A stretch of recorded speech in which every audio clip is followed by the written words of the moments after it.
Olá, nós estamos chegando com mais uma edição do nosso Conversa com o Especialista, através do Portal Mais Sul, do YouTube, também do Instagram, o nosso encontro sempre para falar de saúde, de prevenção, de tratamentos e, acima de tudo, sempre, como eu digo, de qualidade de vida. Para falar de qualidade de vida, uma das situações que influencia e muito na qualidade e na própria saúde, não apenas na qualidade da vida da pessoa, mas na sua saúde a médio ou longo prazo também, é a saúde intestinal. E uma das situações que afeta, gera problemas, transtornos e também acaba gerando desconforto para essas pessoas é a doença inflamatória intestinal. Para você que nunca ouviu este nome, assim que nós entrarmos no assunto, com certeza conhece alguém que tem esses problemas, ou mesmo você já passou provavelmente por alguns desses sintomas. A nossa convidada de hoje é a médica coloproctologista, doutora Denise Búrigo.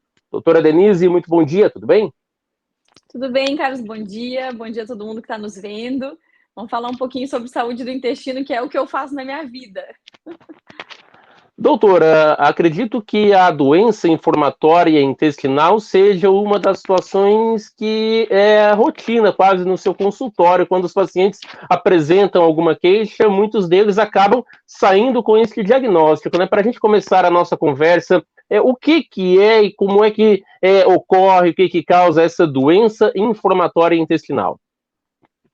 Então, a gente está no Maio Roxo, né, que é o mês específico para a gente comentar mais sobre as doenças inflamatórias intestinais, que são doenças que acometem o intestino e podem causar alguns sintomas que a princípio são inespecíficos. E esse tipo de doença é multifatorial, né, não tem uma causa só, e são doenças, para vocês entenderem, assim, a grosso modo, como se o próprio organismo da pessoa inflamasse o intestino. E aí essa inflamação que começa a causar sintomas. Quais são esses sintomas? Porque quando tem doenças ou outros problemas que afetam a saúde do sistema digestivo, principalmente intestinal, existem sintomas que acabam sendo parecidos com outras causas, algumas menos e outras mais graves, né, doutora? As doenças inflamatórias, quando a gente fala sobre elas, as duas principais são a doença de Crohn e a retocolite ulcerativa. Essas duas doenças, elas começam a causar sintomas nos pacientes, como, por exemplo, dores abdominais, sangramento nas fezes, perda de peso, a presença de muco nas fezes, que é como se fosse um catarrinho, assim, um muco.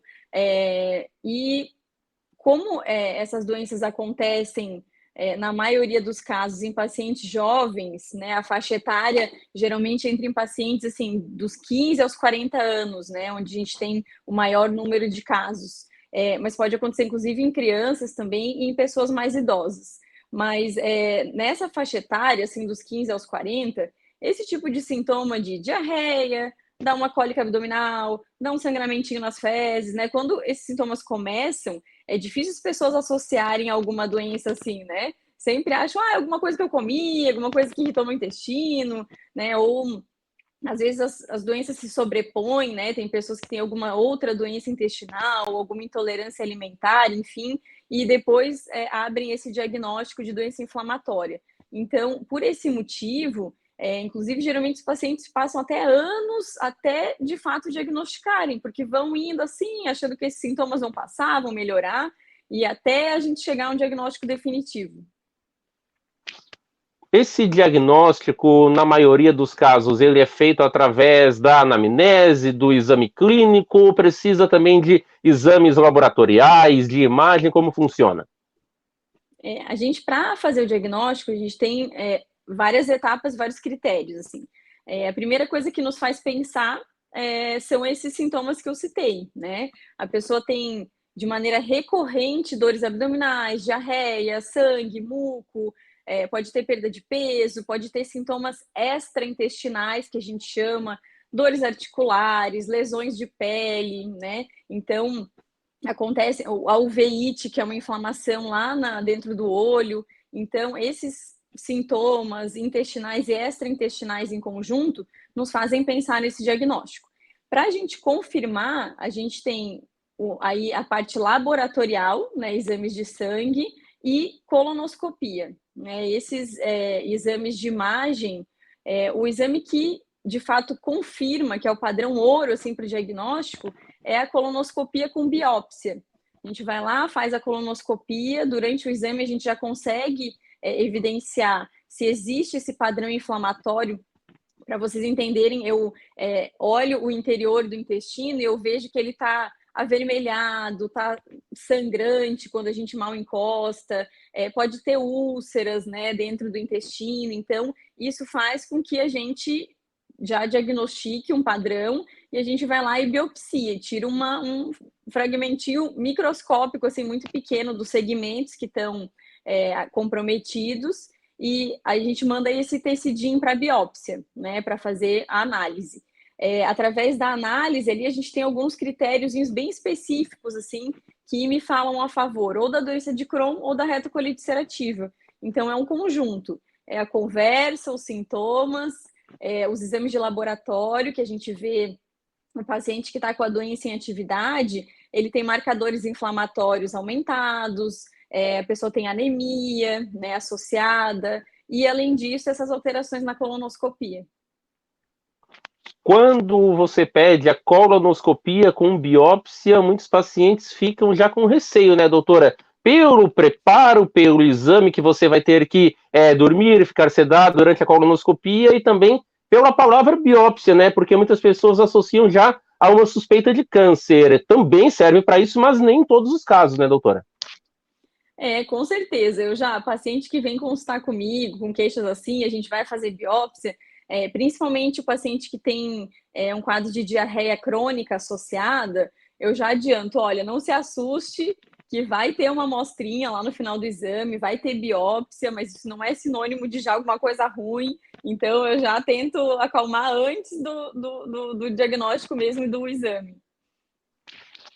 E sobre o exame, nós ainda vamos falar bastante das duas doenças, da doença de Crohn e da retocolite, mas como entramos no assunto do exame, é sempre importante falar, você também sempre está tratando desse assunto nas redes sociais, né, doutora? Porque muitas pessoas têm medo por ser um tabu, por ser uma área que ninguém pode tocar, ninguém pode ver, então tem tudo isso. Como é que funciona o exame, mais uma vez, para que as pessoas entendam, e também a sedação, que é diferente de uma anestesia geral? Com certeza. Sempre quando a gente fala de colonoscopia, eu realmente converso muito sobre esse exame para as pessoas desmistificarem várias ideias que têm antes de fazer. A colonoscopia é um exame de imagem, um exame endoscópico, em que a gente tem um aparelho que é como se fosse um caninho, assim, da espessura de uma caneta, um pouquinho mais, assim, tem cerca de 12 milímetros ali de diâmetro o aparelho, como se fosse uma mangueirinha bem comprida e bem flexível. E essa mangueirinha, ela é dotada de uma câmera na ponta, uma fonte de luz, um canalzinho onde a gente joga ar para insuflar, para estufar o intestino, para conseguir enxergar, né, de maneira adequada lá dentro. E além disso, a gente tem um canalzinho nesse aparelho por onde a gente passa esses instrumentos. Então, uma vez eu até brinquei, quando a gente fala de biópsia em colonoscopia, as pessoas acham, meu Deus, biópsia. E eu mostrei, a pinça que a gente usa, ela é minúscula, assim, a abertura dela não tem nem 4 milímetros. Então, a gente tira um tecidinho ali da mucosa, ali, uma amostrinha que é bem superficial, a pessoa não tem dor da biópsia, não tem nada assim. O trabalhoso para o paciente no exame é o preparo para ele, né? Como é um exame com uma câmera, eu preciso obrigatoriamente que o intestino esteja completamente limpo, né? Sem fezes nenhuma lá dentro, para eu conseguir enxergar a mucosa, o revestimento interno do intestino de maneira adequada. Então, nos dias antes, que antecedem o exame, a pessoa tem que fazer algumas alterações alimentares, que são orientadas bem minuciosamente, e além disso, no dia anterior ao exame ou no dia do exame, tem que tomar um líquido, que é um laxante, que vai realmente lavar o intestino, para deixar ele completamente limpo. Então, essa parte que tem as pessoas que reclamam, né, do trabalho que dá. Mas é um exame que tem tanta validade, né? Não só, a gente já conversou aqui em outras oportunidades sobre a prevenção do câncer de intestino, né? E a colonoscopia tem um papel fundamental nisso também, né? E durante o exame, eu sempre brinco com o paciente, que agora vem a parte mais fácil, porque o paciente só dorme, né? É diferente de uma anestesia geral. A anestesia geral, é a que a gente usa, por exemplo, para fazer cirurgia videolaparoscópica, né? Aquela cirurgia só com os furinhos no abdômen, que a pessoa fica com uma anestesia muito profunda e durante a anestesia geral precisa ficar com aquele tubinho na garganta para ajudar a respirar. A sedação não, é apenas um remédio para dormir. Então a gente faz um analgésico, um remedinho para dar um sono, e a pessoa dorme um soninho durante todo o exame. E quando as medicações que a gente usa atualmente são muito modernas, assim, elas não dão quase efeito colateral, elas acabam o efeito delas assim quase imediatamente quando a gente termina o exame. Então, assim, a gente acaba o exame, o paciente já acorda, já pode tomar o seu cafezinho, já pode sair do jejum, né? Que a gente precisa de um periodinho de jejum antes também por conta da sedação. Mas assim a gente faz o exame com conforto e tudo controlado, o ambiente todo controlado para dar tudo certo. E também, ainda sobre o exame, não tem nada daquilo que as pessoas acabam criando, né, doutor? Um bicho de 7 cabeças. Ah, e se eu não dormir, se eu dormir e não acordar mais, ou eu vou ficar muito enjoado, eu vou sair daqui de cadeira de rodas. Para quem já acompanhou pacientes com esse tipo de sedação, para endoscopia, para colonoscopia, sabe que a pessoa, é claro que sai um pouco ainda sob o efeito da medicação, mas sai andando, sai conversando, consciente do que passou, de onde está, e volta, não para o trabalho, mas volta para descansar em casa e no dia seguinte está liberada para todas as suas atividades. Sem dúvida. Todo o exame com sedação, né, como tu citou, não só a colonoscopia, mas endoscopia alta também, que a gente avalia daí o estômago, o paciente, a gente sempre orienta que no dia tem que ter um acompanhante para a pessoa aí, não pode sair dirigindo, né, por mais que a pessoa já acorde assim que o exame acaba, pode ficar uma sedaçãozinha residual, né? Então eu sempre oriento, no dia do exame não pode trabalhar, não pode não assine contratos, não faça nada, não opere máquinas, não nada assim. Porque no dia do exame mesmo tem que se dedicar à sua saúde, né, principalmente, e se recuperar totalmente da sedação. Mas de fato a pessoa sai, né, conversando, andando, né, tranquilamente. Então e durante o exame, a gente monitora o paciente, a gente monitora batimento cardíaco, a saturação de oxigênio, a pressão arterial. Então, fica tudo assim, um ambiente todo preparado para a gente monitorizar a pessoa enquanto ela está ali no soninho dela e fazer o exame com toda a segurança. Tem muita história também mais antiga relacionada, mas pode furar o intestino e tal. Olha, gente, hoje em dia isso acontece somente em exames em que a gente vai fazer alguma terapêutica. Então, por exemplo, eu faço retiradas de lesões pré-malignas ou cânceres precoces por colonoscopia. Quando a gente vai tirar uma lesão grande, e aí entendam, lesão grande para os meus parâmetros é tirar uma lesão do intestino de 4, 5, 6 centímetros, né? Então, quando a gente vai fazer um procedimento maior, assim, existe um risco de abrir ali a parede do intestino, mas hoje em dia a gente tem à mão clipes que, pelo aparelho mesmo, a gente vai ali e já resolve, né? Então, as pessoas precisam entender que nas últimas décadas, esse tipo de exame, essas tecnologias, esses aparelhos, né, mais flexíveis, mais adaptáveis ali ao intestino, tudo isso foi progredindo, né? Então, há 10, 15 anos atrás, os aparelhos de colonoscopia eles eram muito mais rígidos, os examinadores não tinham tanta experiência, né? Não faziam esse exame com tanta frequência. Hoje em dia é super difundido, a gente se especializa muito para fazer esse tipo de procedimento. Agora, recentemente, eu mesmo há 5 anos fazendo colonoscopia, agora recentemente eu fui fazer uma atualização, fiz uma pós-graduação de endoscopia terapêutica no Hospital Sírio-Libanês, justamente para me atualizar, ver esses novos dispositivos. Então, tudo isso a gente tem acesso, né? Então, é um exame que tem se tornado cada vez mais seguro. E esse tipo de evento, por exemplo, num exame diagnóstico, né, em que eu não vou fazer procedimento nenhum, a taxa de perfuração do intestino é de 0,001%. Então, é baixíssimo, né? Então, quanto a isso, as pessoas podem ficar tranquilas. E outra situação também para a gente terminar pelo menos essa parte da colonoscopia, que é muito importante, né, doutora Denise, é quando as pessoas percebem toda essa técnica, todos esses equipamentos que, como você sempre também costuma frisar, tem um alto valor, mas o exame, pelo contrário, ele é um exame bastante acessível, principalmente pelo que ele representa e pode representar para a saúde da pessoa naquele momento e até mesmo ao longo prazo, evitando, prevenindo ou retirando um câncer precoce. O que eu sempre ressalto muito para os meus pacientes é assim, se a gente vai fazer um exame para diagnosticar uma doença grave, como uma doença inflamatória intestinal, que pode ser potencialmente grave, ou diagnosticar um câncer precoce, retirar um câncer precoce ou uma lesão pré-maligna, é muito mais vantajoso, porque a alternativa a isso são cirurgias grandes, né? Então, ao invés de eu ir lá e conseguir retirar uma lesão pré-maligna de 2, 3, 5 centímetros do intestino, antigamente a gente não tinha essa opção, a opção era só operar, né? Ir lá e tirar o segmento intestinal, fazer costura, então cirurgias muito mais extensas, né? Que impactam muito mais na vida da pessoa. Então, hoje a gente tem essa tecnologia a nosso favor, né? Para a gente conseguir tratar coisas de maneira menos invasiva que antigamente a gente não tinha nem a chance. Era só vai para a cirurgia direto, né? Então, tudo isso a gente tem como opção, hoje a gente tem que valorizar. Sobre ainda agora as doenças inflamatórias intestinais, nós estamos falando sobre duas delas, a doença de Crohn e a retocolite ulcerativa.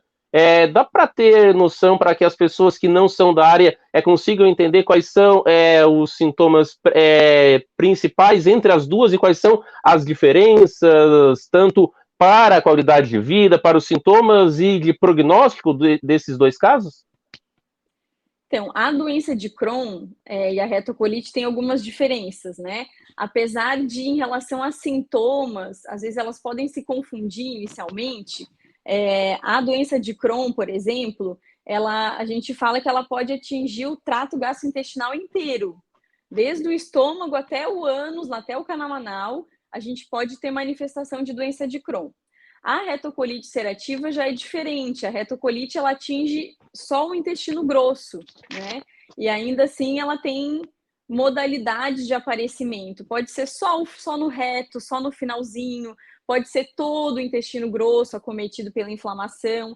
E isso também causa algumas diferenças, porque como a doença de Crohn, o local mais comum de aparecimento da doença de Crohn é no finalzinho do intestino delgado.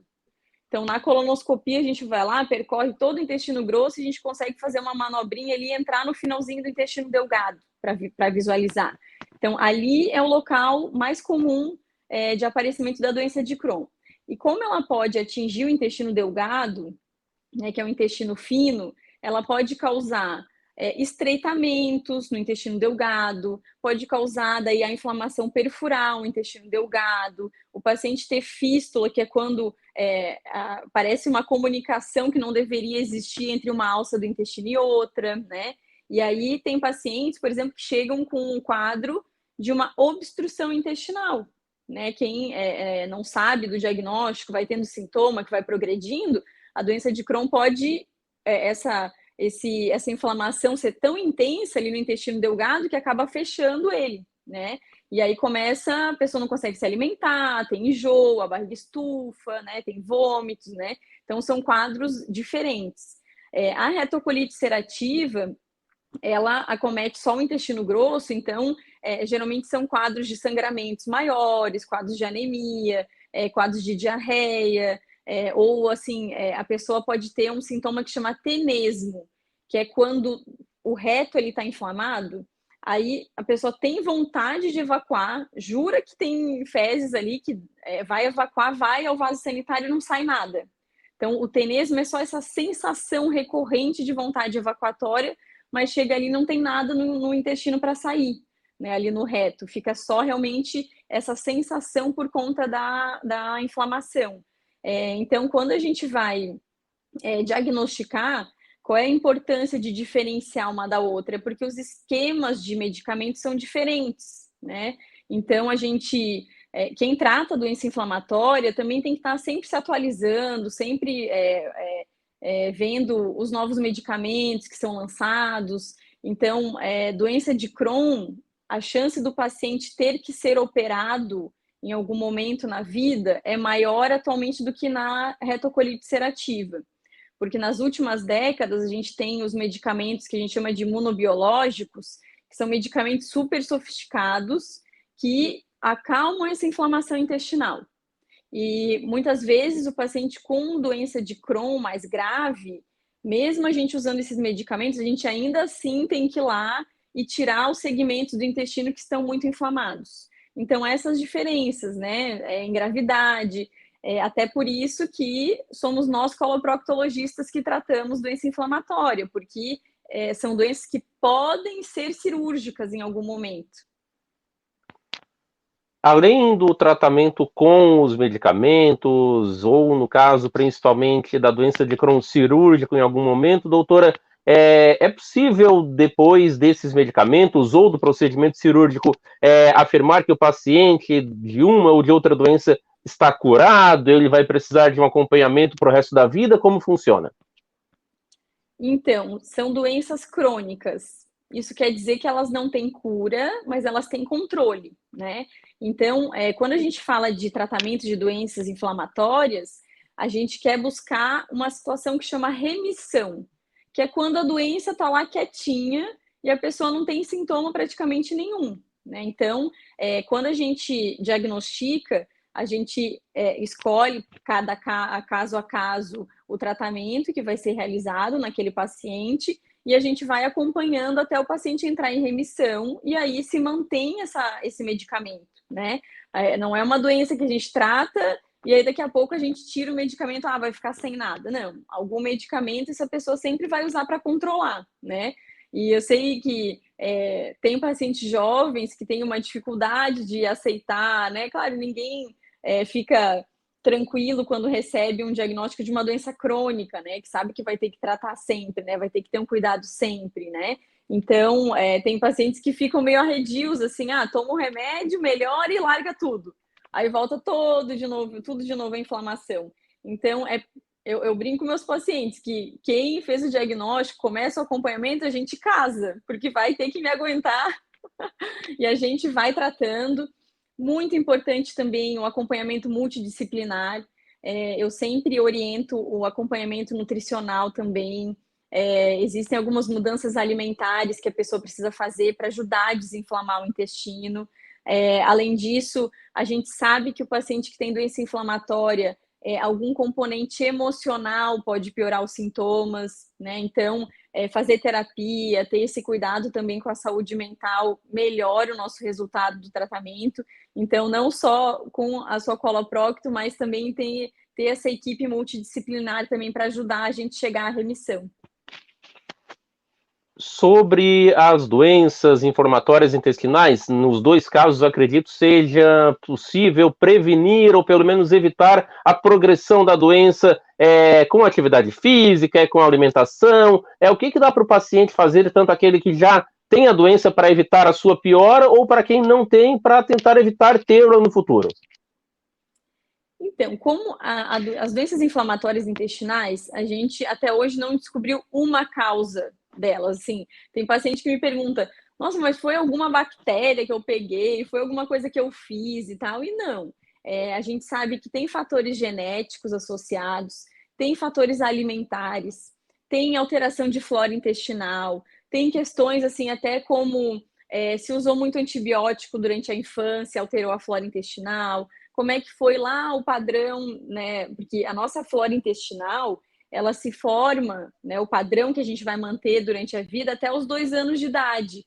Então, se essa pessoa foi amamentada ou não foi, como é que foi a introdução alimentar? Então, tudo isso vai impactar lá na frente, né? E a gente tem esses fatores todos associados causando as doenças inflamatórias intestinais. A gente entrando no quadro de remissão, esse paciente vai ter qualidade de vida de novo, né? O intestino vai funcionar, não vai ter grandes alterações assim na vida, só tem que manter a terapia que a gente escolher, né? E seguir um acompanhamento, porque às vezes a gente tem que ir aumentando a complexidade da medicação ou alterar o esquema. Algumas pessoas começam com um medicamento que dá super certo, daqui a pouco perdem a resposta, o intestino volta a inflamar. Então, tudo isso faz parte do tratamento do acompanhamento. Então, para a gente ter um segmento certinho e o paciente voltar a ter qualidade de vida, esses cuidados são imprescindíveis. E aí a gente, de fato, fazer exercício físico, né? Mas não tem muito como a gente evitar quando a pessoa tem essa propensão genética. Então, assim, quem tem história familiar, por exemplo, meu pai tem Crohn, minha mãe, eu tenho um irmão com doença de Crohn, enfim, parentes próximos, a gente sempre já orienta, assim, tem que manter uma alimentação rica em fibra, uma alimentação saudável. Tem fatores como fumar, né? O tabagismo piora a doença de Crohn e a chance para a doença de Crohn. Então, esses fatores é que a gente pode administrar e tentar evitar que essas doenças aconteçam. Mas é importante fazer o diagnóstico e tratar quando elas aparecem.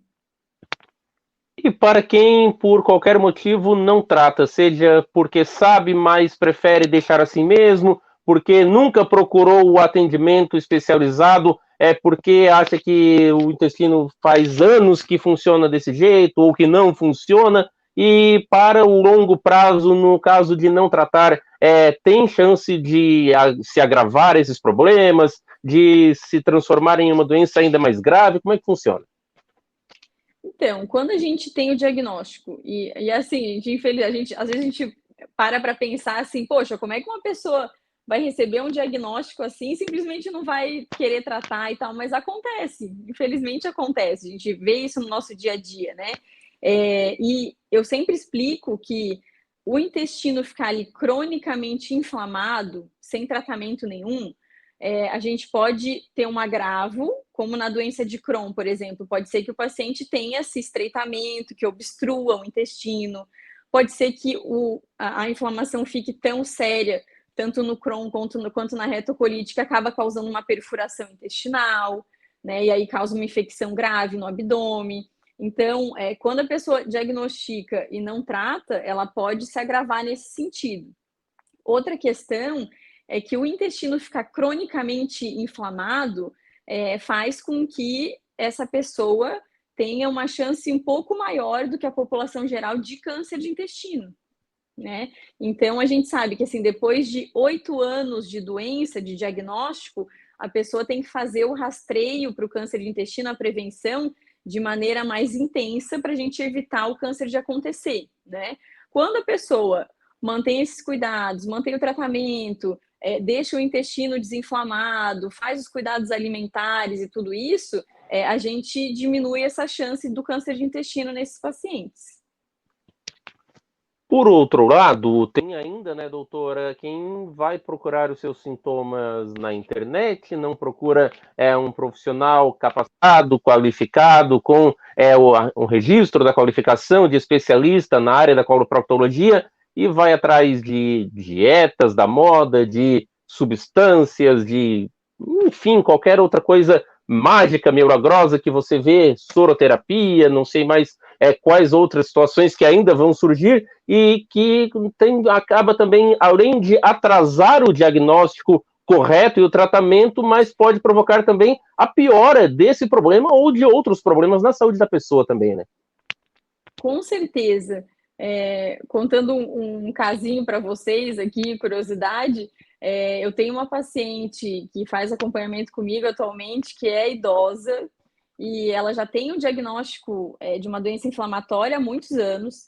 Ela fazia um acompanhamento em outra cidade, enfim, onde ela morava, e aí, de repente, ela estava bem, e aí, de repente, ela decidiu, não, eu vou parar, vou para terapias naturais, alternativas e tal, largou o medicamento e teve uma piora tão importante que ficou com uma fístula perianal, né? Na verdade, uma fístula que agora tem uma comunicação entre o reto e a vagina. E então, um quadro super difícil de tratar com o intestino inflamado, né? E ela já está há alguns anos acompanhando comigo e volta e meia eu vejo que ela dá uma sumida, assim. Aí ela diminui a dose por conta própria, aí ela volta, piora, aí eu resgato, aí a gente vai, né? E então a gente precisa desse engajamento do paciente, né? A gente precisa dessa parceria que o paciente compreenda também, né, os riscos de piora, para realmente seguir o tratamento adequado e a gente conseguir ter sucesso, né?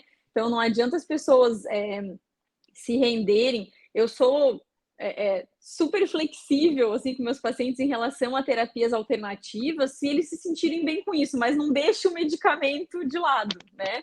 Então, o problema desse apelo comercial das coisas é muito engraçado que meus pacientes e meus seguidores ali nas redes sociais já me conhecem, e aí eles me mandam vídeos, né, de várias coisas assim mirabolantes. Então, fazer hidrocolon-terapia é um risco enorme para quem tem uma doença inflamatória, né? Fazer enemas de café, isso vai piorar muito, né, o paciente. E como é uma questão muito específica, né, essas doenças inflamatórias, às vezes o paciente vai no médico que é clínico geral e tal, e o colega realmente não, assim, não tem nenhuma obrigatoriedade de saber, conseguir diagnosticar, né, esse tipo de doença, porque de fato é muito específico, né? Então, às vezes o paciente chega lá, eu tô com sangramento, é uma hemorroida, toma esse remedinho aqui. Mas agora eu tô com diarreia, é alguma coisa que comeu, toma esse antibiótico aqui, toma esse remédio para vermes, né? Só que quando a coisa vai se arrastando, vai se mantendo, é ideal eu consultar com um especialista mesmo para a gente conseguir diagnosticar direitinho. Então, só ficar com terapias alternativas é uma coisa que pode ser um risco enorme, né? Então, tem que ter a medicina tradicional nos ajudando e o que vier para complementar e ajudar, tudo bem. Para quem ficou com dúvidas, para quem ainda não segue você, não segue a Clínica Estima nas redes sociais, ou mesmo deseja, já nem quer seguir, mas já quer marcar uma consulta com a doutora Denise Burgo, quer conhecer a Clínica Estima, quais são as formas de contato e também para acompanhar mais informações nas suas redes sociais, doutora? Eu estou sempre por aqui na internet, no meu perfil ali no Instagram, que é @doutora Denise Procto. A gente tem o perfil da Estima aqui da nossa clínica também, minha e do Giancarlo, né, meu marido, que também é cirurgião, que já esteve aqui contigo outras vezes. A gente tem o perfil da Estima Clínica de Cirurgia, STIMA, Estima. Só colocando a gente ali no Google também, você já vê todos os contatos, a gente tem a nossa equipe aqui, já conversamos em outras oportunidades sobre a maneira como a gente enxerga o cuidado, a medicina, né? A gente tem um olhar muito cuidadoso, de muito carinho realmente com quem vem nos procurar, porque a gente sabe que, como eu comentei, é uma doença assim, crônica, é uma coisa que fragiliza a pessoa, preocupa, né? Na minha área, essa questão, a preocupação sempre do câncer de intestino, né? Que infelizmente é uma doença ainda muito comum. Se as pessoas fizessem exames preventivos e de rastreio, né, preventivos direitinho, a gente ia ter uma incidência muito menor, né, desse câncer, que é o segundo tipo mais comum. E quando a gente fala sobre doenças crônicas, o Giancarlo, como ele trata a obesidade, né, faz cirurgia bariátrica, a obesidade é uma doença crônica também, que precisa ser tratada. A gente tem todo um cuidado, a forma de atuar, um ambiente, a nossa equipe aqui, a Ruth e o Diego, que estão sempre tendo o primeiro contato com vocês, que nos procuram, para vocês se sentirem acolhidos mesmo. Então, esse tipo de problema intestinal, eu como sou coloproctologista, a maioria das minhas pacientes chega e fala, olha, eu tentei não vir consultar, eu estava protelando, porque são questões íntimas, né? Ainda tem muito tabu relacionado a intestino, ânus, reto, evacuação, sangue nas fezes e tal. Só que é o que eu sempre falo. Quando o nosso corpo nos mostra alguma coisa, tem algum sintoma diferente acontecendo, a gente não pode negligenciar, né? A gente não pode ir deixando para lá, né? Então, como a gente está no mês, agora no Maio Roxo, dia 19 de maio é o Dia Mundial do Combate, né, da conscientização em relação às doenças inflamatórias intestinais. Então, vim aqui conversar com o Carlos sobre isso, para vocês saberem um pouquinho mais, mas no meu perfil aqui no Instagram também, a gente vai conversar bastante sobre isso durante o mês. Eu sempre abro umas caixinhas de perguntas, eu sempre respondo os questionamentos de vocês, porque, inclusive, respondo coisas de pessoas do Brasil inteiro, porque por mais que vocês venham consultar, às vezes depois sobra alguma dúvida, tem algum questionamento, né? Então, fiquem à vontade sempre para nos procurar. Doutora Denise Búrigo, muito obrigado mais uma vez por ter aceito o nosso convite, sempre importantes os seus esclarecimentos para levar qualidade de vida e, acima de tudo, também até mesmo a vida para as pessoas, porque você cuidando, tratando, evitando e prevenindo, você vai também até mesmo aumentar o seu tempo de vida. Muito obrigado, sempre um prazer conversar com você. Estamos também sempre à disposição. Mande um abraço ao Dr. Giancarlo Búrigo, seu marido, seu sócio na Clínica Estima. Bom trabalho a você e a toda a equipe da clínica e também muito obrigado mais uma vez por ter aceito participar conosco. Obrigada, a conversa é sempre ótima, obrigada pelo espaço, Carlos, e aí nos procurem, entrem em contato, qualquer dúvida que vocês tiverem. Um abraço para todo mundo. E nós ficamos por aqui com esta edição do Conversa com o Especialista, convidando você a sempre nos acompanhar nos canais do Portal Mais Sul. Um bom dia para você, um forte abraço e até mais.